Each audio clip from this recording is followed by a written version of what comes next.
네, 아는 기자 정치부 홍지은 기자와 조금 더 짚어보도록 하겠습니다. 자, 홍 기자, 빚탕감 정책을 놓고 야권의 반발이 거센 것 같습니다. 대통령이 부당 이득이라는 표현까지 썼던데 이건 무슨 말입니까? 네, 장기 연체자에 대한 금융기관의 추심을요, 부당 이득이라고 봤습니다. 일단 이재명 대통령의 설명은요, 이렇습니다. 가령 10명의 채무자가 있다고 가정한다면 이 중 1명이 못 갚을 걸 계산해 상환 능력이 있는 채무자들에게 이자를 싹 다 받았는데 상환 능력이 없는 1명에게 돈을 끝까지 받아내는 건 이중으로 이득을 본 거란 거죠. 다시 말하면 위험 비용을 다 산정해서 이 이자율을 적용해 받고 있는데 장기 연체자에게까지 받는 건 부당하다, 뭐 이런 의미인 거군요. 네, 그렇습니다. 은행의 부당한 이득고리를 국가가 끊어주는 게 성실한 상환자와 어려운 상환자의 형평성을 지키는 거라고 본 거죠.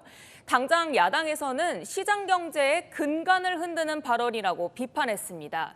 송원석 국민의힘 비대위원장은요, 성실하게 일하고 아끼면서 꼬박꼬박 갚은 분들 입장에선 형평성이 아니라 역차별이라고 꼬집었습니다.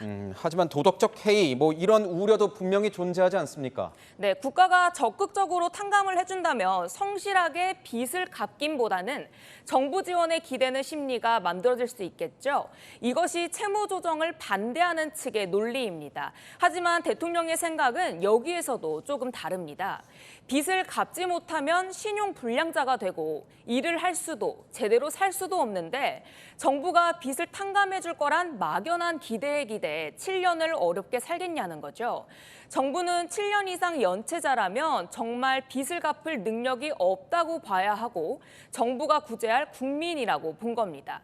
국민의힘은 정부가 도박빚을 선별하겠다고 말하지만 과연 7년 전에 빚을 지게 된 이유를 밝혀내는 건 현실적으로 불가능하다고 지적했습니다. 여야 쟁점인 이 특활비도 한번 짚어보도록 하죠. 오늘 국무회의에서 의결이 됐는데 검찰 특활비 같은 경우에는 조건부라는 거죠. 네, 검찰개혁 입법 후에 집행하겠다는 건데요. 여당에선 검찰 해체 수준으로 개혁을 추진하는 상황이죠. 검찰 특활비 부활이 적절치 않다는 비판이 일면서 단서 조항을 달고 집행 시기를 늦춘 겁니다. 이 집행 시기, 뭐 추석 이후가 되는 겁니까? 네, 이재명 대통령은 최근 기자회견에서 추석 전 검찰개혁 얼개가 만들어질 수 있다고 말했습니다. 당권 주자들도 당대표만 되면 바로 임시국회에서 처리하겠다고 공언하고 있고요. 일각에선 법안 통과를 고려하면 현장에서 이 예산을 쓸 수 있는 시기는 석 달뿐이란 얘기가 나옵니다. 이 때문에 국민의힘은 검찰 특활비 부활은 대통령실 특활비 부활을 위한 생색내기용 아니냐 이런 말이 나오는 거죠. 대통령실은 이에 대해서 뭐라고 합니까? 네, 오늘 대통령실 브리핑에서는요, 기자들이 묻지도 않았는데 예상 질문에 대한 답변이라며 이렇게 입장을 내놓았습니다. 전 정부에서 삭감한 건 제대로 증빙하지 않았기 때문이란 겁니다.